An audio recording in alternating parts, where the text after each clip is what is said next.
Ça sera de trop en disant que nos routes sont totalement saisonnières. La plupart quand même, c'est le cas. Et depuis plusieurs années, on a rompu avec le principe sacro-saint qui consiste à observer les 4 B plus R dans notre pays. Avant de construire une route, d'abord, il faudrait que la conception soit efficiente.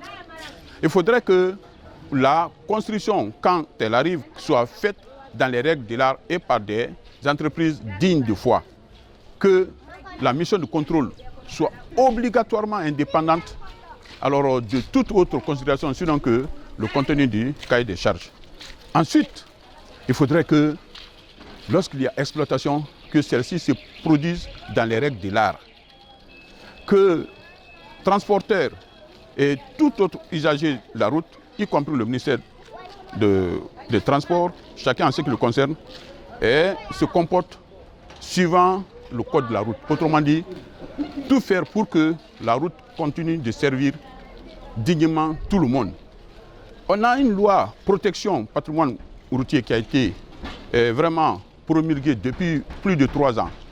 Mais on ne voit rien comme réalité sur le terrain. Ça, c'est quelque chose qui ne peut pas rester sans impact négatif. Et enfin, l'entretien routier.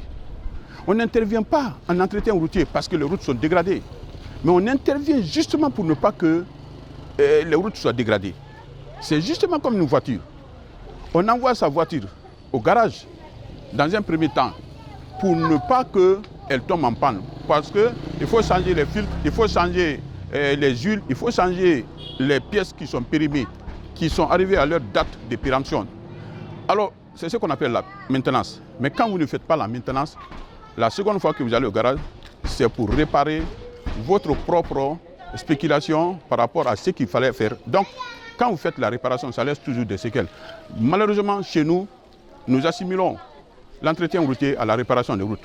Comment est-ce que vous pouvez comprendre que la route Sérédou-Massanta jusqu'à Ekondebado, que celle-ci a été construite depuis 2010, jusqu'à date, absolument rien au niveau de la Direction nationale de l'entretien routier, aucune intervention, même ce qu'on appelle l'entretien courant, conservateur, fauchage des herbes sur les accotements, nettoyage, curage des fossés en terre, etc.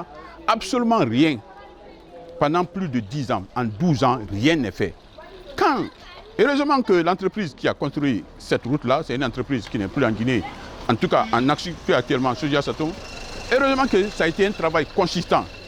Mais vous avez vu que ça ne suffit pas quand alors, les autres maillons forts de la même chaîne de valeur ne sont pas actifs. Ça veut dire que la chaîne va se rompre.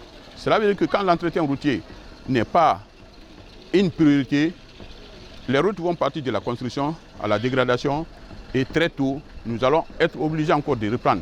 Quand notre économie n'est pas aussi consistante pour répondre à tous ces besoins généralisés de désordre, vraiment, non seulement nous n'allons pas avoir de bonnes routes, mais il sera très difficile que le décollage économique dont nous rêvons tant, le développement, je veux dire intégral, durable, sera une chimère.